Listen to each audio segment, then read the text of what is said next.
In this lesson, we're going to get our agent to react to a collision with this bar. If we press play, you can see that without dynamics, the agent just walks straight through.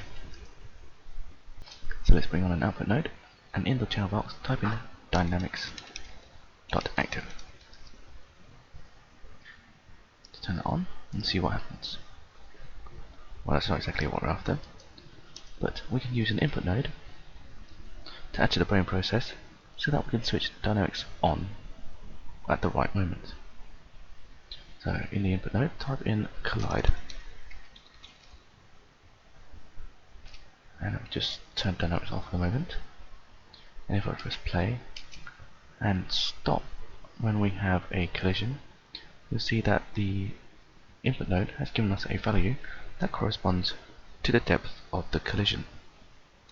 So now we can use that to trigger our dynamics output.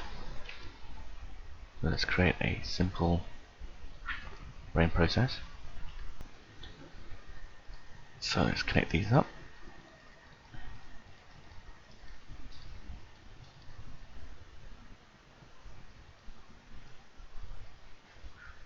So now when collide is active, you should turn dynamics on.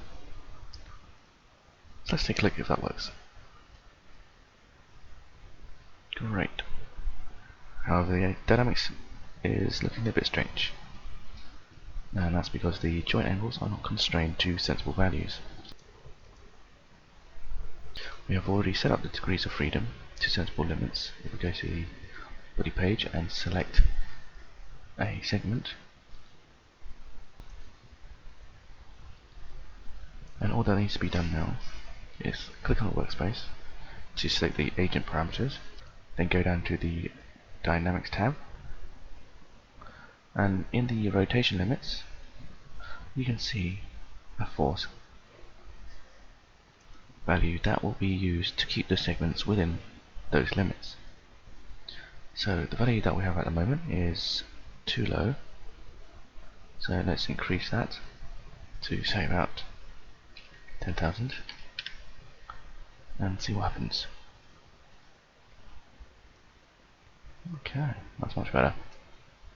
However, you can still improve on the dynamics with some adjustments to these parameters.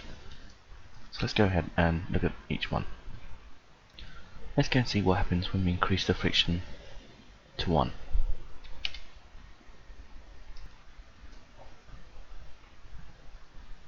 Alright, so the joints are less flexible, but they still stay within their limits.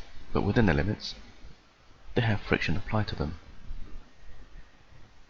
So let's see that again with friction off.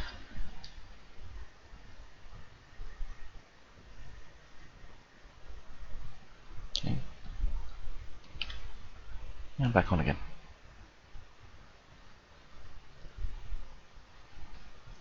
Alright. Now let's go and take a look at collision force. Let's reduce this down to 100.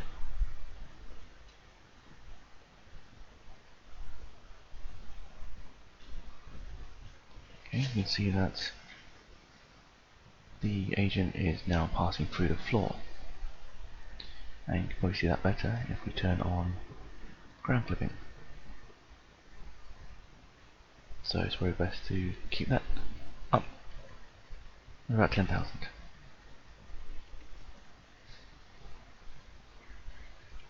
The dampen value controls the bounciness of the collision to some degree, and the collision friction, let's turn that off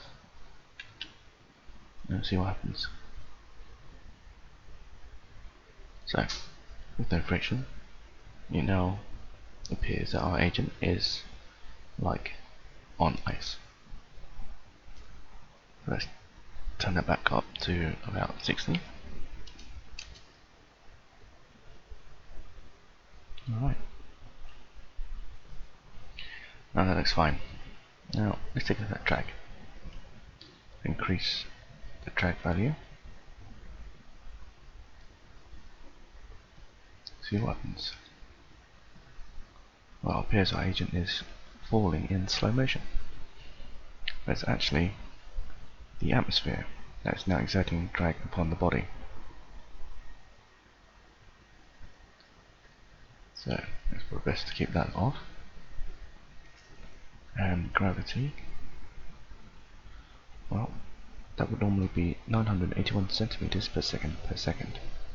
So if we set that to 98 and play the simulation, we now have less gravity, but the other forces are being more prevalent and are coming into play.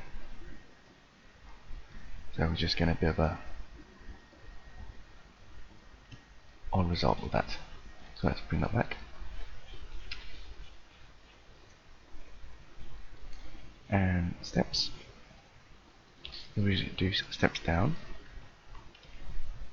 then we would get a more efficient computing. However, you might see a little bit more of some weirdness going on. So for a humanoid agent, it's probably best to increase the steps to about 2000, or we should get a more smoother motion result. Brilliant. Now, if we need to adjust the dynamics to just one bone, we can select the segment that we want to adjust and go to dynamics. You can see that we have the inherit button switched on for those parameters. Now I'm just going to turn symmetry off so that when I click inherit off, it won't apply to both legs, but will only apply to the right leg. So if I turn that down to 100, let's see what that's going to do. See, we have the leg bending in the wrong direction. It only applies to the right leg. So let's turn that back on.